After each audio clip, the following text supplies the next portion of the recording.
네, 아주 그 튼튼하고 멋있는 친구 앞에 앉으니까 기분이 좋고 그러네요.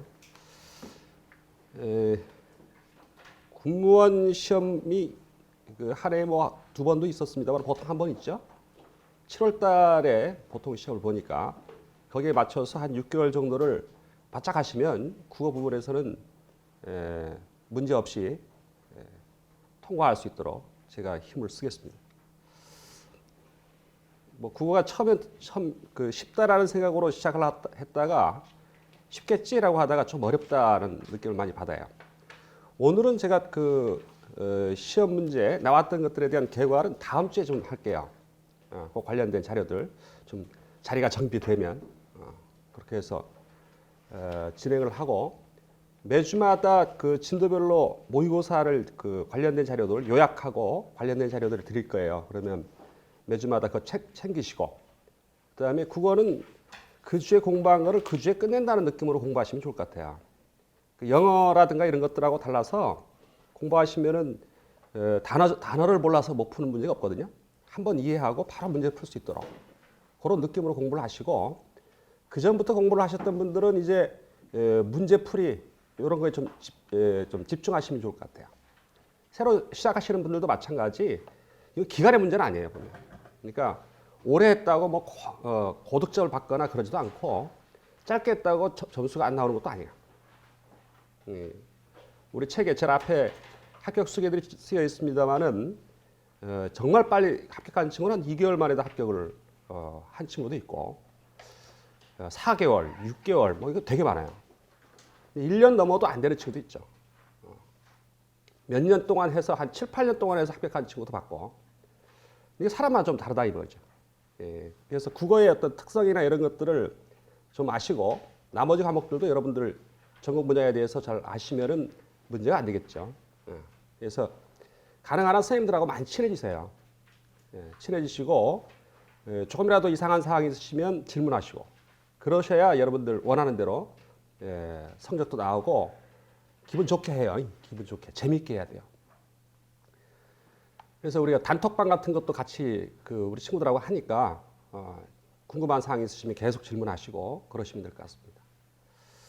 국어 시험은 예전에 그 공무원 시험 문제가 좀 달라진 것이 뭐냐면은 일반 행정직하고 많이 닮아갔어요. 작년에 공개를 했죠. 문제를 공개를 하다 보니까 그 이전하고 좀 달라진 것이 일반 행정직 공무원 시험하고 비슷해졌어요, 많이. 그렇다 하더라도 한두 개 정도는 좀 독특한 문제를 내시는 분들이 있어요. 출제하시는 분들이 아마도 공무원과 관련해서 아마 사관학교나 이런 데서 선생님들이 내신 것 같아요, 보면. 그래서 국어 부분에서 전공자들이긴 한데 약간 좀 이상한 문제를 한두 개인데요. 그렇다 하더라도 일반 행정직 공무원 수준으로 공부를 하면 된다 이렇게 생각을 하시면 되는데 처음에도 다 쉽다고 생각하면서 시작을 해요. 국어 쉽대, 뭐 쉽대 그래요. 붙은 사람만 그런 얘기하는 거예요. 떨어진 친구들은 쉽다는 말 안 해요, 절대. 붙은 친구하고 떨어진 친구 차이는 보통 보면은 한 문제 차이인 경우 꽤 있어요. 우리 한 친구도 하나 때문에 떨어졌다라고 하는 친구도 있던데 한 문제 더 맞아서 붙었어야 하는 친구 있고 한 문제 때문에 떨어졌어야 하는 친구가 있기 때문에 공부를 해나갈 때는 어떤 자세로 공부를 하시면 좋겠냐면 이거는 상대평가이긴 하죠, 사실 물론. 숫자가 몇 명 뽑는다 하면 몇 명 안에 들면 되는데 운전면허 시험하고는 달라요, 이거는. 예전에 커트라인이 몇 점이었다라고 얘기를 듣잖아요. 그 얘기를 들으니까 몇 점 되면 되는구나 생각해서 그 커트라인 선만 생각하고 공부를 하시면은 그 커트라인 선 밑으로 가요, 성적이 이상하게. 그리고 시험 문제는 똑같은 그 점수로 합격을 하는 게 아니라 몇 점 이상 되면 합격하는 게 아니라 시험을 잘 본 친구들이 많으면은 커트라인이 올라가는 거죠. 그렇죠? 시험 문제가 어려워서 커트라인이 내려갈 수도 있죠. 이게 중요한 건 뭐냐면은 남들보다 잘해야 된다는 거죠, 어쨌든. 그런 측면에서 상대평가인 겁니다. 그래서 예전에 기출문제 수준 그대로 나온다고 생각하시면 안 되고 매년 달라진다 이렇게 생각하셔야 돼요. 그래서 기존의 기출문제, 나왔던 문제들 수준보다는 약간 더 업그레이드 될 수 있다. 이렇게 생각하셔서 기출문제 스타일 같은 것들을 정확히 익히시고 거기에다가 플러스 알파 조금 더 깊이 들어가서 공부를 해야 된다.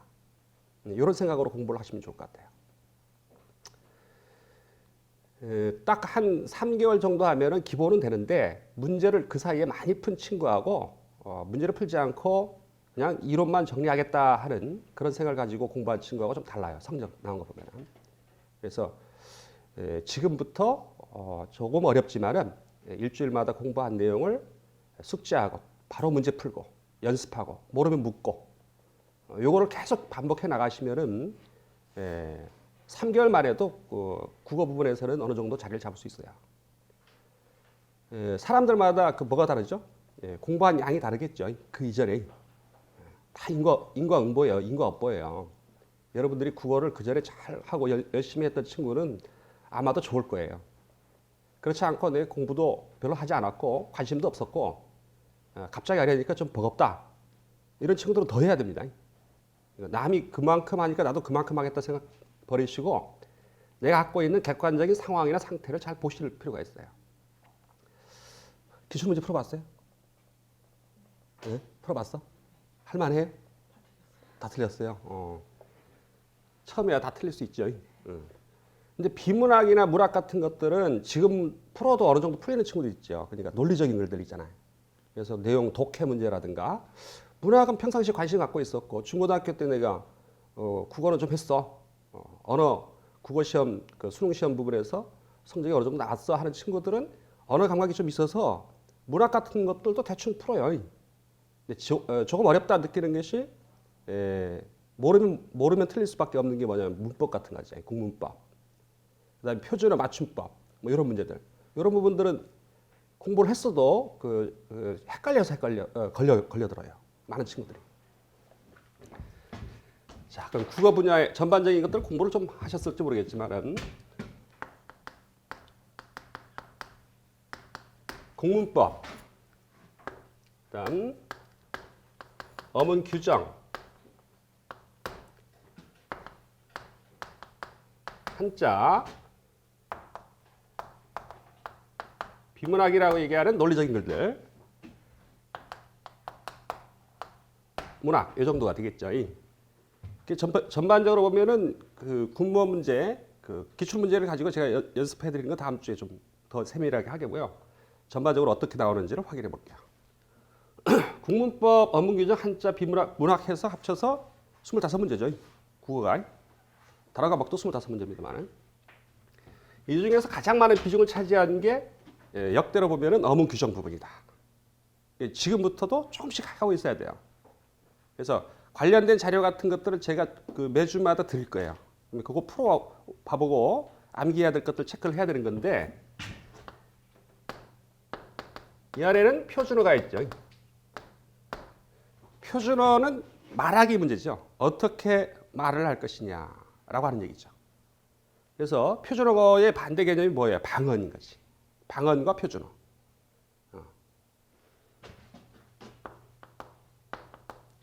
여직, 여태, 입대, 것 붙이기도 하죠. 여직것, 여태것, 입대것 이렇게 붙여서 나타내기도 하는데 이 중에서 표준어가 아닌 게 뭐죠?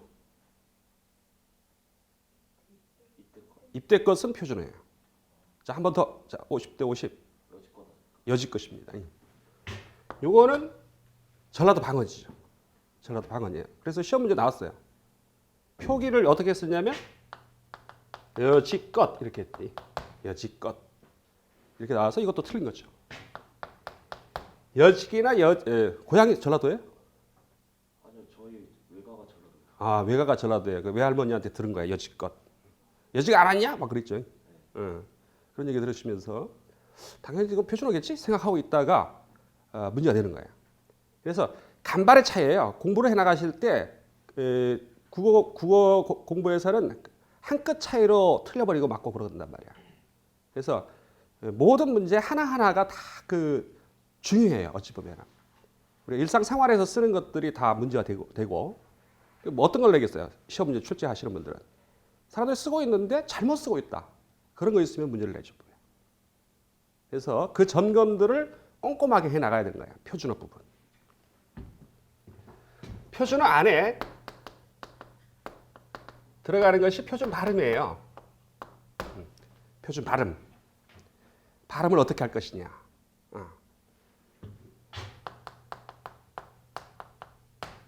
자, 우리 친구 어떻게 발음할까요? 닭을. 우리 친구는? 닭을. 그랬죠. 왜 닭을이라고 발음을 하게 되면 리을 없어도 되잖아요. 닭을 할 때는. 그렇죠? 왜 리을 기억을 쓰는 거예요? 발음을 어떻게 하라는 거예요? 닭을 하라는 거예요. 지금. 닭을, 달기, 흙을, 흘기. 받침이 두 개 있어서 이걸 겹받침이라고 그래요. 겹받침이 쓰이는 이유는 뭐냐면 그 다음에 조사라든가 몸으로 시작되는 조사라든가 어미 같은 것들이 왔을 때에 그 두 개 다 발음하라는 거예요. 우리 어떻게 발음하니까 넓어라고 발음하잖아요. 그러니까 리을 비읍이 있어야 되는 거야. 리을 비읍이 있어야 넓어라고 할 수 있잖아. 달글이라고 할 수 있다는 것은 리을 기억이 있어야 된다는 거지. 빚을 졌어요? 빚을 졌어요? 빚을 졌다 하죠. 빚을 졌다 해 맞아요. 근데 잘못 발음하는 이유도 있어요. 옛날에 어떻게 썼냐면 딱 그것을 기억으로 쓴 때가 있었어요. 그래서 7종성법이라고 해서 7개만 쓰던 때가 있었어. 그래서 기역, 니은, 리을, 미음, 비읍, 시옷, 이응만 받침에 쓰던 때가 있었어. 17세기부터 20세기 초까지. 그 발음이 할아버지들 발음이 아직도 남아있는 거야. 고조 할아버지, 증조 할아버지 발음이 귀신처럼 달라붙어서 그 발음을 잘못 사람들이 하게끔 하는 거죠. 그럼 꽃은 옛날에 어떻게 썼겠어요? 이거밖에 못 쓰니까. 디귿도 못 쓰고 시옷을 썼죠. 그래서 꽃이 꽃을 하는 거예요. 잘못된 발음. 할아버지 귀신, 증조, 고조 할아버지 귀신들이 붙어있는 분들이 되게 많아요. 발음은 그만큼 보수적인 거죠. 과거에 어떤 발음해왔던 습관들이 고스란히 이어지는 경우가 많죠. 그래서 방언 형태에서 살아있는 경우들이 많지. 그래서 이거는 달글, 넓어, 빚을 이런 식으로 발음해야 되겠지. 오케이? 이런 거. 아주 기초적인 발음들이 군무원 시험 문제는 나왔어요. 근데 그 이상 앞으로 나올 수 있다 생각하셔야 됩니다. 실제 군무원 문제는 그렇게 어렵지는 않았어요. 아주 기초적인 것만 딱 알면은 금방 알 수 있는 문제들이었는데 앞으로는 그 정도 수준을 넘어설 거라는 느낌이 들어요. 그다음 한글 맞춤법. 이건 말하기의 문제라면요. 이거는 어떤 것을 말할 것이냐의 문제라면 이건 어떻게 뭘 쓸 거냐, 어떻게 쓸 거냐의 문제를 다루고 있지. 명란이라고 할 때는 발음이 어떻게 되냐면 난이거든요. 명란. 발음이 난 말하다. 명란, 명란젓 이렇게 발음이 나요. 근데 란이라고 쓰고 있죠. 이건 왜 그러냐면 명태알이거든. 그래서 란자는 알란자를 쓰고 있는 거죠. 알란자. 명태알이다. 그래서 근원을 보여주는 거. 명란. 그에 비해서 창란은 난이라고 씁니다. 이건 명태의 창자거든. 내장을 뜻하는 말이야. 근데 란이라고 쓸 근거가 없어요. 발음을 또 어떻게 하고 있고 창란 이렇게 하고 있거든. 그래서 사람들이 명란하고 짝을 맞춘다고 젓갈 이름 대면서 명란젓, 창란젓 하다 보니까 창란이라고 하게 된 거죠. 이건 아림을 알려주려는 표현이고 이거는 창자이기 때문에 란이라고 쓸 근거가 없으니까 소리대로 적는 거죠. 창란. 그래서 어떻게 쓰느냐 하면 이런 거 문제 나오는 거예요. 명란젓, 창란젓 어떻게 쓰냐. 출제됐던 거예요.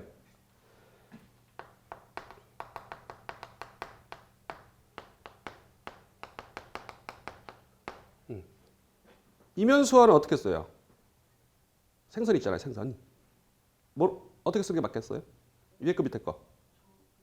위에 거. 우리 친구는 밑에 거요. 밑에 거, 밑에 게 맞습니다. 그렇죠? 이거 왜 그래요?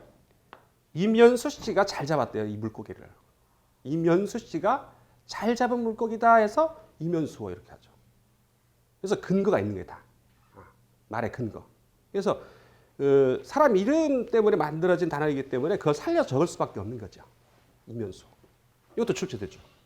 출제됐고. 그래서 이런 것들 쫙 한번 일별해서 그 전에 잘못 쓰고 있던 것들을 정리를 해야 돼요. 어떻게 쓸 것이냐의 문제. 그런 게 뭐라고요? 한글 맞춤법. 어떻게 쓰느냐의 문제. 이 안에는 뭘 포함할까요? 띄어쓰기도 포함돼요. 이것도 쓰는 문제니까. 한글 맞춤법 안에.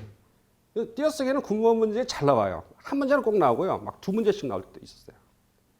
2019년도에는 두 문제씩. 상반기, 하반기 이렇게 나눠서 두 번 봤는데 다 두 문제씩 나왔어요. 근데 일반 행정직보다는 문제가 어렵지 않아요, 사실은. 되게 쉬운데도 많이 틀리죠, 보면.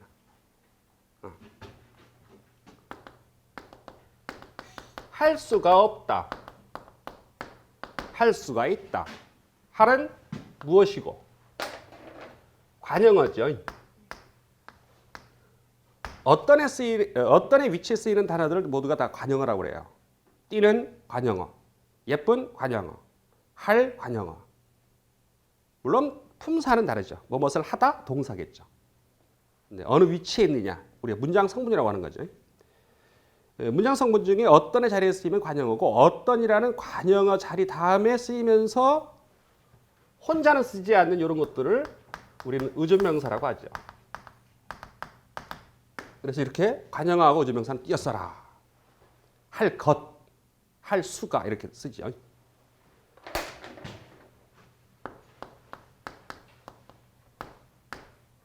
공부하다, 노래하다, 뛰다, 먹다, 자다 할 때 안 바뀌는 지점을 우리는 뭐라고 할까요? 어간이라고 하죠. 어간. 뛰다, 뛰고, 뛰니, 뛰어서. 뛰는 어간. 간이 무슨 말이냐면 줄기간자예요. 말의 줄기다 이 말이에요. 응? 말의 줄기에 뒤에 붙는 것들은 어미라고 하죠. 공부하다, 공부하니, 공부하여서, 공부할수록. 리을수록은 어미인 거죠. 수, 의존명사 생각하고 있으니까 공부할 수가 할 땐 뛰겠죠. 의존명사니까. 이때 이 수가 이 수가 아닌 거죠. 공부하다, 공부하니, 공부할수록. 록이 이와 같은 조사가 아니죠. 록이 조사가 아니에요. 리을수록 자체가 어미예요. 그러니까 비슷비슷하니까 걸려들기 좋잖아요. 그러니까 시험 문제 내는 거예요. 이런 거. 공부할수록 할 때는 붙여쓰고 공부할 수가 할 때는 띄어쓰고 그런 것들. 그런 것들을 문제 내는 거지. 그래서 띄어쓰기 25문제 중에 두 문제씩 나오기도 하니까 이런 게 막 그 결정타를 날릴 수도 있죠. 한 문제 때문에. 그래서 이 부분들을 정리해야 되겠고요. 그 다음에 외래어 표기법. 외래어를 어떻게 쓸 것이냐라고 하는 문제. 국어의 로마자 표기법.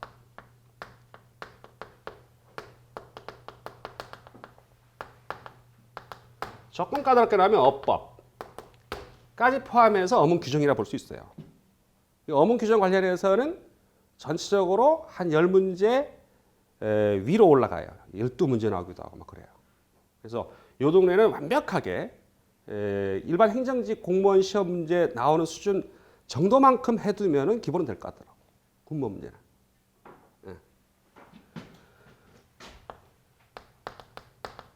옥스퍼드. 이거 뭐 받는 것 같아요?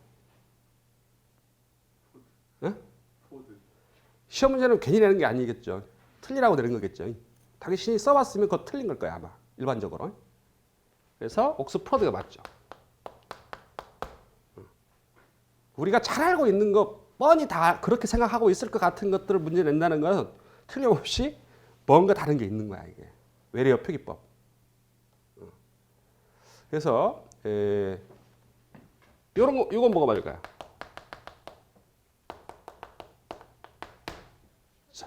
무엇이 친구 한번 얘기해봐요. 샤스예요, 셔츠예요? 왜 어떤 게 외로운지. 예? 셔츠 같은데요. 셔츠? 우리 친구는? 이건 둘 다 돼요. 그러니까 짜증나죠. 그러니까 그 전부터 써왔던 관용이 있어. 샤스라고 써왔어. 어르신들 보고 쓰지 마세요 하면 안 쓰겠어요? 많은 사람들이 쓰고 있으니까 그거 인정해 줘 버리는 거야. 그러면서 외래어 발음을 그대로 존중한 셔츠도 같이 인정하는 거죠. 이런 것들.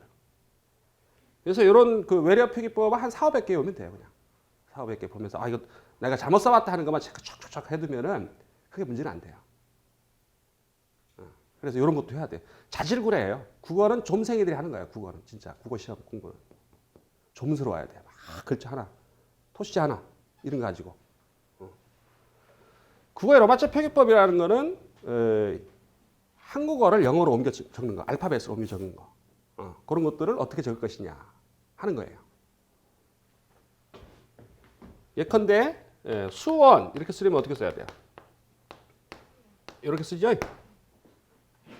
WON, SUWON. 우리가 삼성 할 때 영어로는 어떻게 쓰였어요? 보면 이렇게 돼 있잖아요. 이거 상표 이름이기 때문에 놔두는 건데 실제 이렇게 쓰면 어떻게 써야 돼? 이거는 한글로 요것이야죠. 유는 우거든요. 삼수. 삼성 쓰려면 원래 성이라고 할 때 어라고 하는 것은 EO를 적거든. SEONG 이렇게 써야 되죠. 사실은 그런 거, 그런 몇 개 차이가 있기 때문에 실수를 할 수가 있는 지점들이에요. 그다음에 어법은 말하자면 조사를 어떻게 쓸 것이냐라든가, 그다음에 문장의 구성에서 생략된 건 없나, 호응은 맞나, 뭐 이런 것들이죠.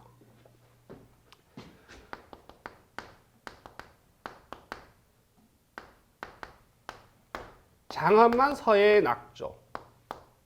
자, 이런 표현이 나와 있어요. 장엄한 서예의 낙조. 우리 친구 어떻게 생각해요? 이건 잘된 표현이에요? 잘못된 표현이에요?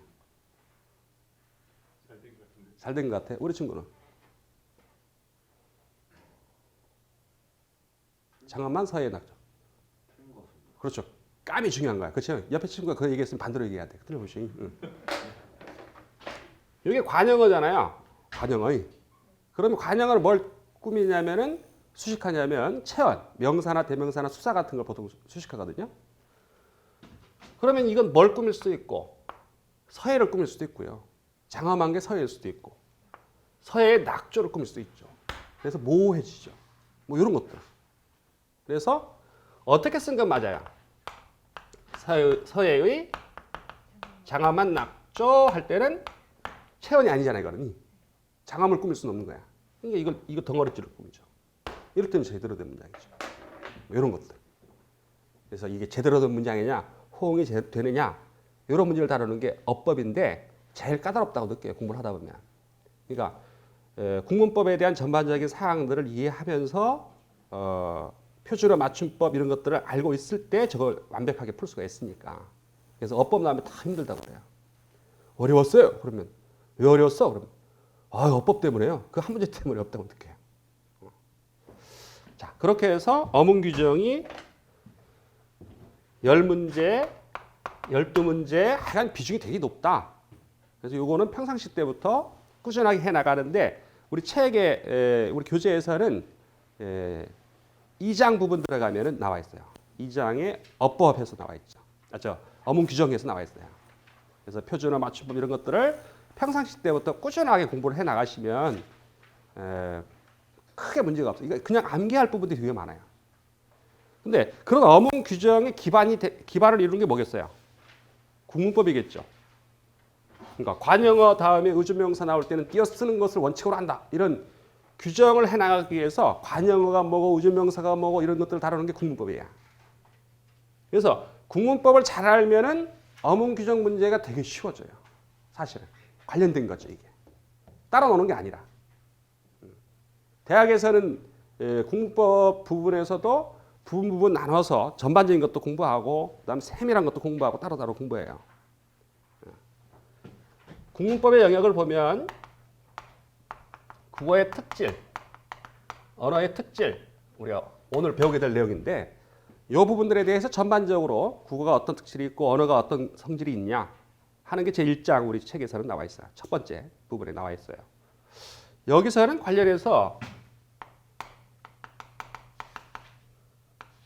고전 문법이 같이 들어가는데요. 훈민정음 부분이 일반 행정직도 그렇고 군무원 문제도 그렇고 계속 나와요. 그래서 특히 고전문법 부분에서 하나하나 두 문제 정도는 군무원 문제에서 내더라고요 보니까. 근데 그렇게 까다로운 게 아닌데 기초만 알아도 충분히 볼 수 있는 훈민정음 문제인데 그거를 정확하게 인지하지 않고 대충 보다가 걸려들죠. 알고 보면 되게 쉬운 건데. 예. 자, 훈민정음이 훈민정음 보면 이런 걸 뭐라고 할까요? 순경음 비읍. 비읍 순경음이라고 하죠. 순경음의 순이 뭘? 입술 순자죠. 입술 순. 경자가 무슨 경자예요? 가볍다 할 때 가벼울 경자죠. 입술을 가볍게 소리를 낸다는 거야. 소리 음자. 그래서 이 발음은 부 발음이에요. 부. 부. 우리 고향이 어디에? 서울에? 우리 친구는? 경상도. 부사? 부사? 대구 쪽에. 대구도 마찬가지죠. 이거 어떻게 발음해요? 경상도에서 이거 발음하죠. 더워 하지 않고 더워. 아이 더러워라 새끼 더러워. 이 더러운 새끼 뭐 이렇게 하죠. 이거 순경 비읍 발음하고 있는 거죠. 15세기 발음이에요. 15세기. 15세기 발음이 경상방언으로 살아있는 거죠. 이것이 나중에 어떻게 바뀌어요? 순경음 비읍은 오나 우로 바뀌거든요. 그래서 더워 이렇게 하죠. 더워 이렇게 되죠. 순경음 비읍 발음입니다. 더버가 아니고 더워 이거예요. 더워. 아이 더러워라 새끼 더러워 이렇게. 고마워 옷 기부어 그러죠. 들어봤어요? 경상도 친구들이 순경음 비읍 발음하는 그 발음이 15세기 발음이 21세기까지 살아있어요. 방언 형태로. 훈민정음에서 요 순경음 비읍이 어떻고 기역은 어떻게 만들어졌고 니은 어떻게 만들어졌고 하는 그 기본 원리들 그런 것들을 체크하는 문제가 자주 등장을 한다. 그래서 완벽하게 소화를 해둬야 될 부분이다. 받침에 뭐 써야 되냐? 종성, 부용, 초성 이런 거. 받침의 기역부터 희까지 다 쓸 수 있는 게 종성, 부용, 초성이라고 하는 거거든요. 그게 시험 문제 나왔어요. 종성, 부용, 초성. 종성, 받침 얘기하는 거죠. 부용은 다시 쓴다는 거예요. 초성에 쓰는 글자 다시 쓸 수 있다.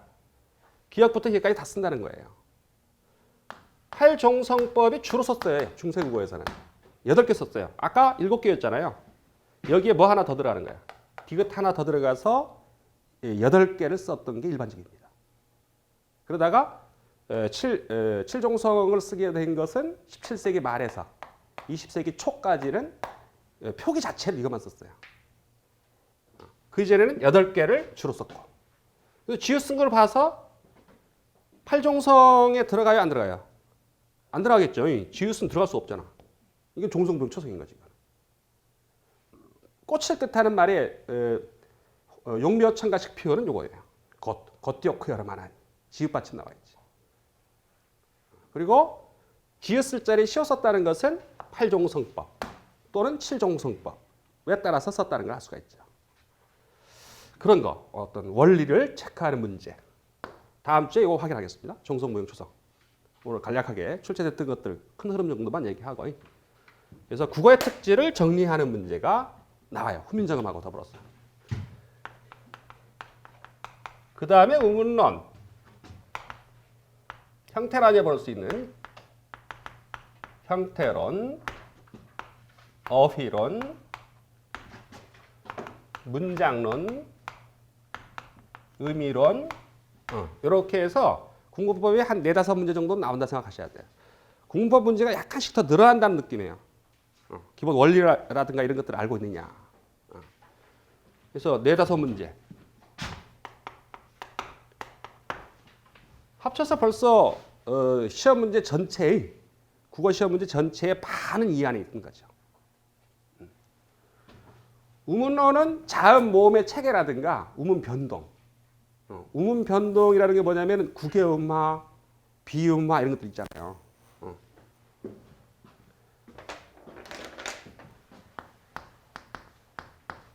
감기라고 말해야 돼. 실제 말하면 감기에 걸렸어요.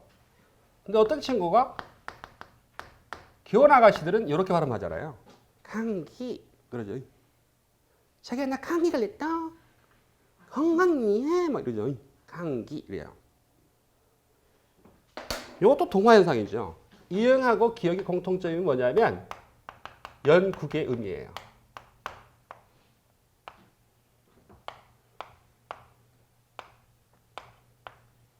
발음을 해보면은 이응 기억 입술에서 비읍 발음 나죠. 바바바 다 자 기 하 바다 자기 하 이렇게 돼요. 이 안에 쌍기역 기역 이응도 있죠. 강 할 때 연국음이에요. 연국이요. 미음은 여기 있고 니은 뭐 쌍디귿 이런 것들 다 이 안에 있어요. 시옷도 그렇고. 이거는 지읒 쌍지읒 치읒 같은 거. 그래서 이 자리에 발음할 때 기억하고 이응이 같은 동네예요. 발음해봐요. 강기 강기 그 자리에서 발음하죠. 같은 자리에서 발음하는 거야. 강기 감하면 입술 같아요. 기 어렵죠. 귀엽게 하는 것도 중요하지만은 쉽게 하려는 거지 말하자면 꼬마애들이 강기 이런 게 쉽게 발음하려고.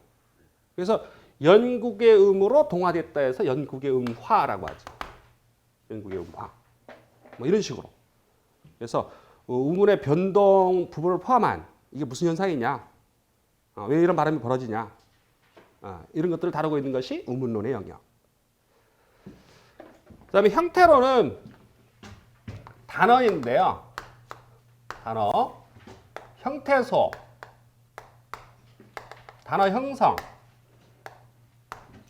그다음에 품사 부분까지 다루는 게 형태론이에요. 뛰다 그러면 동사죠. 먹다 동사죠. 예쁘다 형용사죠. 모양을 나타내는 거 형용사. 움직임을 나타내는 거 동사. 없다는 동사의 형용사예요. 형용사 그렇죠. 그것도 상태예요. 뭐 다 알고 있는 거야 보니까. 다 아는 거 내겠어요 안 내겠어요? 안 내겠죠. 그런 거만 골라서 내겠지.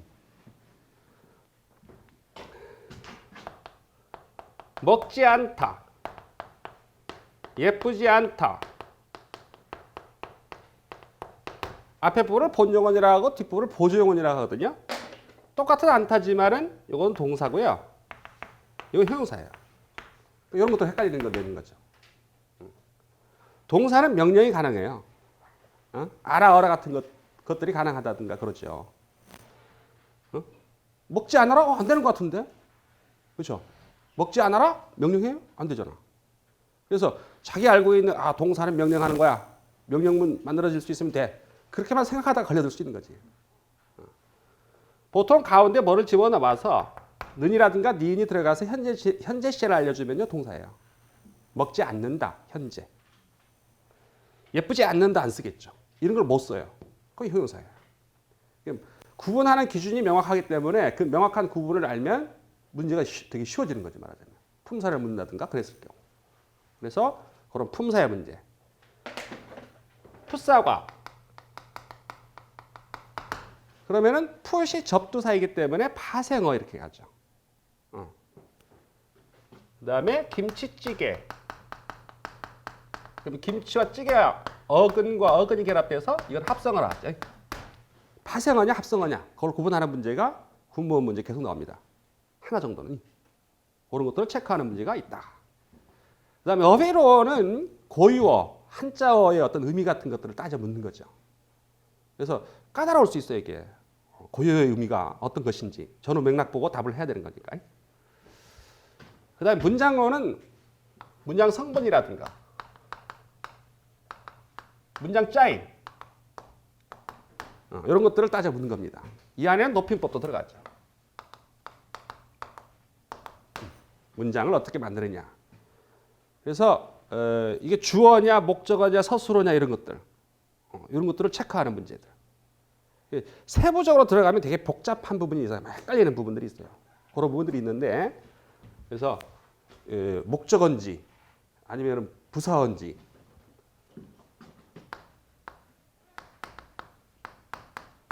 학교에 간다는 어디에를 뜻하는 말은 부사어라고 해요.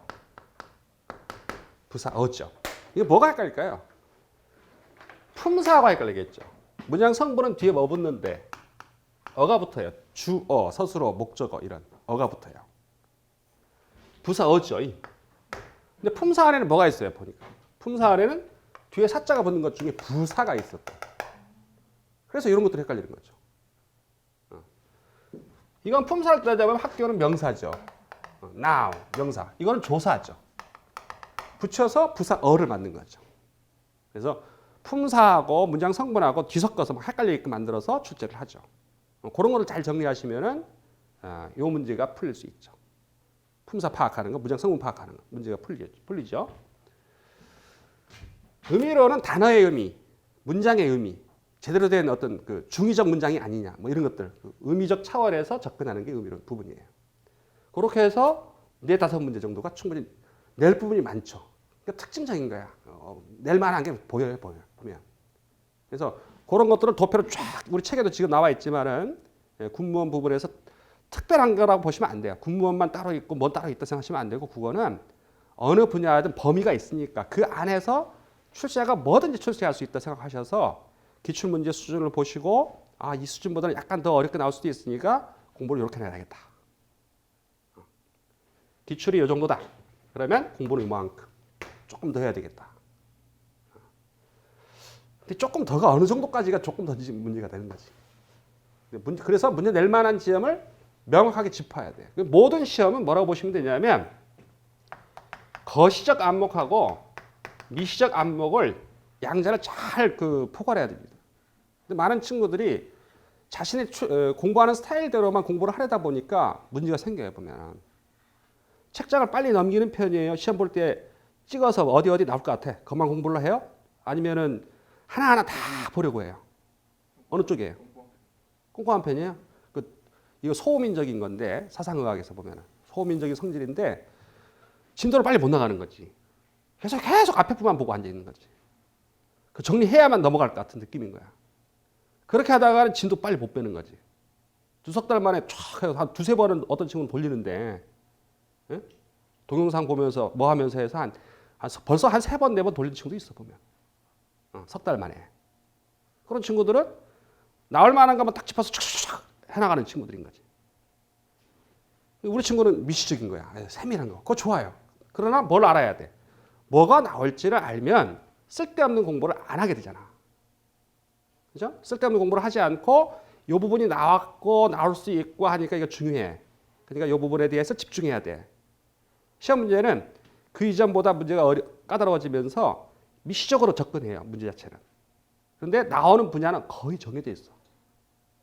그래서 다 하겠다는 욕심 부리지 말고 제가 어느 때부터입니까? 대학교 입학해서부터 지금까지 계속 강의를 하고 공부하고 배우고 하는데 한 30년 가깝게 했어요. 30년 정도 했어. 그런데도 헷갈리는데 당신은 3개월 만에 그걸 다 하겠다고 욕심 부리다가는 고통스러워지. 올해도 안 되고 내년에 또 생각하게 되고.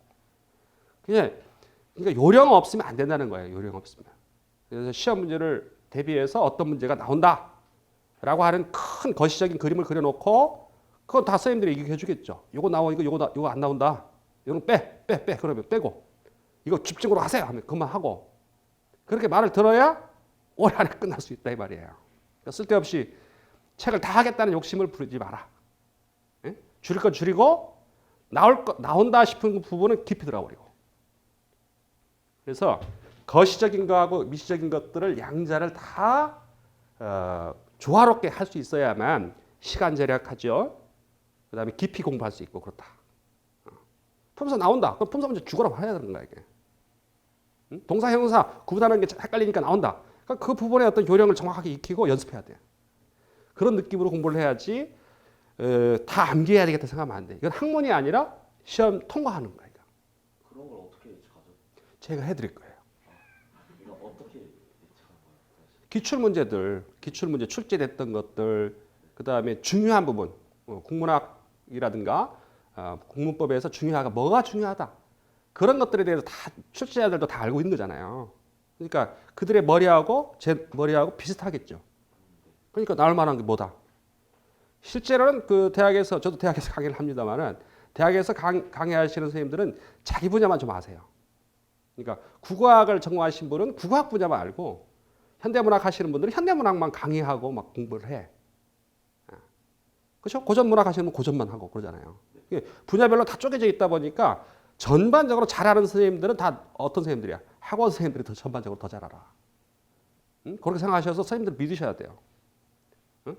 그래서 그리고 저 수년간에 걸쳐서 뭐 저 같은 경우는 한 10몇 년, 20년 가까운 세월 동안 이 수험생들 강의를 하기 때문에 그냥 칠판 있고 펜 하나 있으면 이제 강의하잖아요. 왜 가능하겠어? 다 봤기 때문에. 지금까지 해왔던 게 무엇인지. 경력장. 오대혁 선생님이 우리나라에서 공무원 강의 중에 경력장 최고. 박사까지 받은 사람 오대혁장. 뭐 잘난 척하는데 또 이거 안 됐는데. 이해됐어요? 그렇게 해서 뭐가 나올지를 선생님들이 일러줄 테니까 그거를 하세요. 안 되면 와서 돌 던지면 되죠. 믿으셔야 돼요. 믿지 않고 막 이리 갔다 저리 갔다 하는 친구들은 나중에 힘들어져요. 솔직히. 누구한테 그걸 화손할 거야. 화손도 못해. 그래서 믿으셔야 됩니다. 믿으시고 계속 와서 질문하시고 내가 모른다. 이거 나올 것 같은 느낌이 든다. 계속 물어야 돼요. 응? 그러면 당연히 좋은 성적으로 합격을 합니다. 그 다음에 한자 문제는 한 문제, 두 문제 이렇게 나왔거든요. 한자성어는 꼭 냈어요. 한 문제나 두 문제. 이제는 한 두 문제쯤 일반 행정직도 한 두 문제 나오거든요. 그래서 한자성어도 되게 쉬운 문제, 기출 한자성어들을 응용한 문제들이 나오는데 군무원 문제는 예전에 보니까 한자성어 중에 글자 쓰는 문제, 어떤 글자가 맞냐 이렇게 해서 그런 체크하는 문제들도 나오고 그러더라고 보니까. 되게 쉬운데 걸려들기 좋은 것들. 이거는 다음 주에 제가 체크를 해드릴게요. 그 다음에 비문학이라고 해서 논리적인 글. 여기 한 4문제, 5문제. 이렇게 나온다 생각해 두시면 되겠지. 문학 비중이 막 적을 때는 한두 문제밖에 안 냈다가 어떤 경우는 한 7문제 냈다가 막 그러더라고 보니까. 근데 이게 그 시험지를 만들고 제작하고 뭐 만들어가는 출제하시는 분들이 검토하시는 분들이 좀 조절을 하죠. 왔다 갔다. 보통은 몇 문제 정도 생각하면 되겠어요. 4, 5문제 정도는 5, 6문제 정도는. 그걸 생각하고 준비를 해야 돼. 시 보는 법, 소설 보는 법, 문제를 풀면서 어떻게 풀어야 될 것인지 이런 것들은 지금부터 풀어라. 아예. 지금부터 풀면서 난 이쪽 부분 모르겠구나. 그걸 찾아내는 거야. 사람마다 좀 다르잖아요. 다른데 고전시 같은 경우는 평상시 공부를 좀 해야 돼. 공부를 하나하나 번역해보고 연습을 해야 되는데 시나 소설 같은 것들은 내 감각이 있으면 충분히 푸는 문제들이 많죠. 비유법이라든가 몇 가지 있어요. 암기를 해야 될 게 이게 은유냐 직유법이냐 이런 것들 체크해야 할 부분들이 있긴 있지만 그래도 여러분들이 지금 봐도 풀 수 있는 문제들이 많아요. 보면. 그래서 3권을 보시면은 3권에 문제가 많이 있으니까 거기에서 현대문학 부분 같은 것들은 풀어가면서 이 정도 수준이야? 유치한데? 뭐 이런 느낌. 나 이런 스타일 잘 모르겠는데? 그럼 사전에 와서 확 물어도 돼요. 그렇게 해서 평상시 때 준비를 해 두시면은 그러니까 결국 뭐 싸움이라는 거 알겠어요? 요 3개 싸움인가요? 3개. 예? 국문법, 어문규정, 한자. 요 3 동네만 거의 잡으면은 요 부분들은 크게 어렵지 않아요. 그렇게 생각하시고 우리가 3개월 동안 그 기획 잡혀 있는데 한 2개월 가까운 시간 동안은 요걸 아마 할 거야. 아마.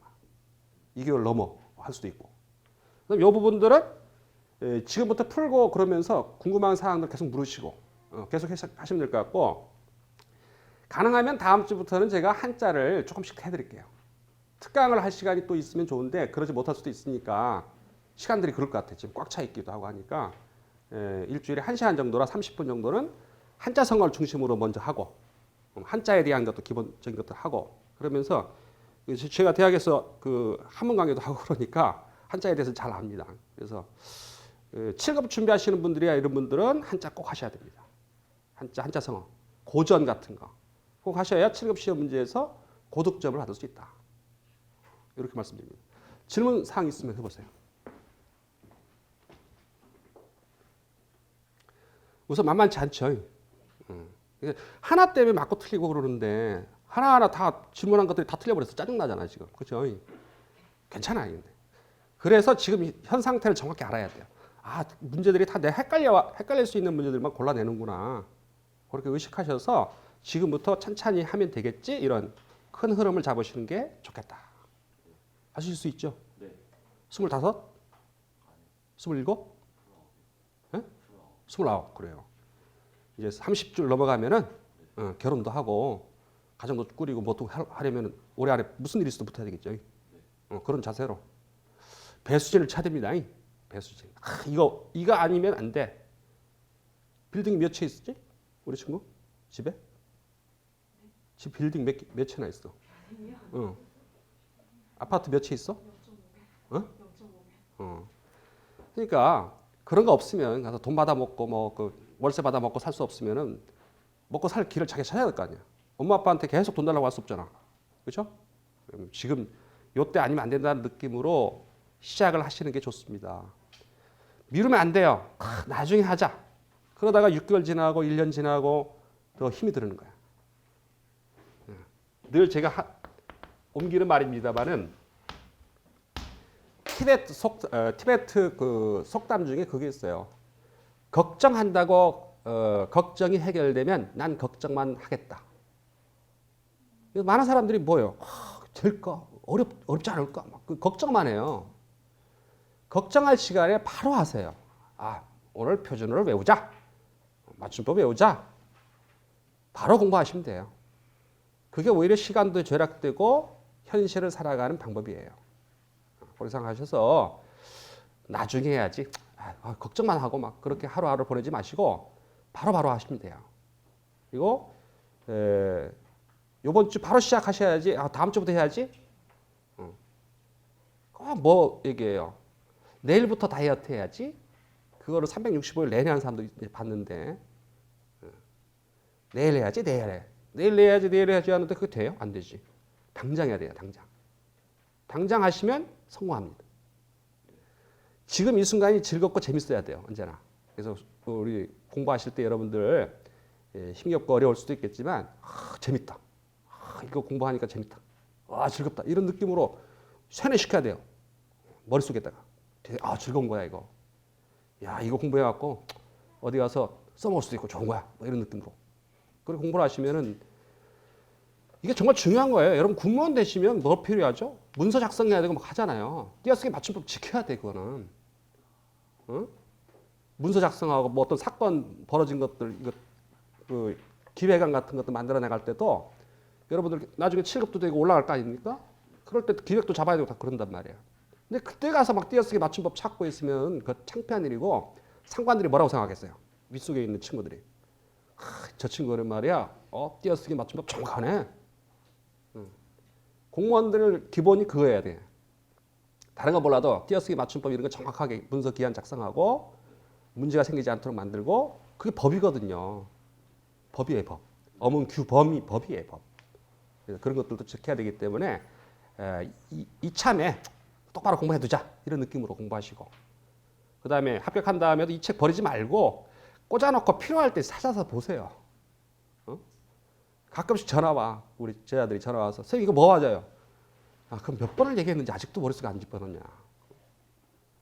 이게 맞아요? 뭐 교정 봐달라고 막 저 와서 교정도 봐달라고 그것도 교육행정직 애들이 막 연락이 와. 교육을 담당하는 애들이 띄어쓰기 맞춤법을 모르면 어떡해요. 문장이 되는지 안 되는지도 모르고. 그래서 그걸 처음에 일을 또 많이 시켜요 보통. 처음에 가면 안 시킬 것 같잖아요. 조금씩 알려줄 것 같잖아요. 안 알려줘요. 지가 알아서 하라고 그래요. 공무원 되면. 제일 힘든 애들이 누구냐면 다 초보자들이에요. 처음에 공무원 되신 분들이 밤 새면서 일을 하는 거야. 그러니까 그들 중에는 너무 힘들어갖고 자살하는 애도 있고 막 그런 생기는 거야. 일을 많이 시킨다니까요. 처음부터 강한 마음을 가져야 돼요. 그렇게 생각하셔서 올해 안에 딱 합격하시고 내년에는 합격하고 나면 어디 여행 같은 것도 가야 될 거 아니에요. 이제 코로나 전국도 이제 끝나고 그러면 저기 유럽도 한번 가고 그럴 수 있도록 기분 좋은 계획도 한번 잡으시고 그렇게 하셔서 올해 안에 시험은 통과하시고 그다음에 발령 잘 받으시고 인생 즐거워져야 되겠죠. 공부할 때도 즐겁고 끝나고서도 즐거울 수 있도록 여러분들의 건투를 빕니다. 여러분 고맙습니다. 이걸로 오리엔테이션을 좀 간략하게 마치고 바로 수업 진행하겠습니다. 좀 쉬세요.